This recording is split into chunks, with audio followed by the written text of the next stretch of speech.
Okay, first we'll talk about what are graphs in the first place? I mean, why do we need it?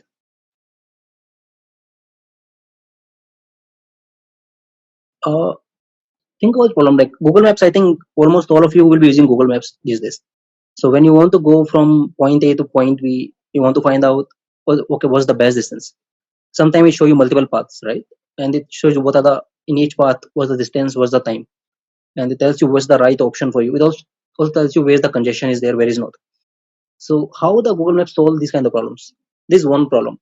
Another option also like so you want to go from your office. So your office may be at some location O, you call it O, and this is your home, right? And while going from office to home, there are multiple checkpoints. Checkpoints as in for me, like I live in Marathali. I want to go to Belandur. I know between that Skadbesanal will come up, then Vartur will come up, then a couple of places will come up, right? So let's say there are a couple of middleware before I reach office from home. I want to go from home to office. This is one of the options. Other path can be I can go from Marathali to Belandur, and then from Belandur I can go to the office. Right? There can be other options.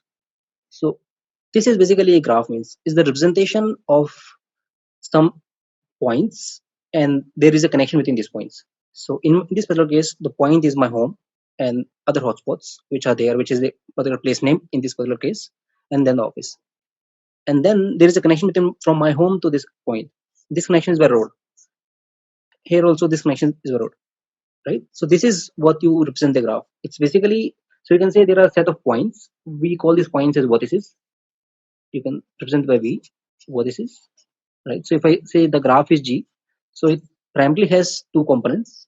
One is a point which is V, and then there is a connectivity between these points or the relationship between these 2 points. Relationship between this particular home and this particular node is that there is a road connecting between these two things. So that's the relationship in this case. We call this relationship as edges. Okay. Now in some of the cases, initially it's fine because I know from home to this little point maybe distance around 3 kilometers, and from this particular point to another point distance around maybe 4 kilometers. So this is another property of the edges. So it's not the property of graph per se. Graph has only two properties when you say vertices and edges. This is the property of an edge which says, okay, how long is this particular relationship or how big is this relationship? What's the value of this relationship? So if I say the value of edge is 3 kilometer or maybe 4 kilometer, depends on which edge it is, right? So this is how you represent a graph, or this is what a graph means. Okay. Any questions here till now? Edges might have the time also, time taken to travel that distance. That secondary, we'll cover that. See, when you say a relationship can be anything. So if I say from home to this node, the relationship is distance. So that's my relationship here right now. It might happen in another particular problem or other set of consideration. I can say the relationship is time. That's again up to you. So only thing you need to remember in a graph which are consistent here is you have some set of points and you have some set of relationships. Now how you define those points, how you define the relationships, up to you. It depends upon problem to problem. Okay.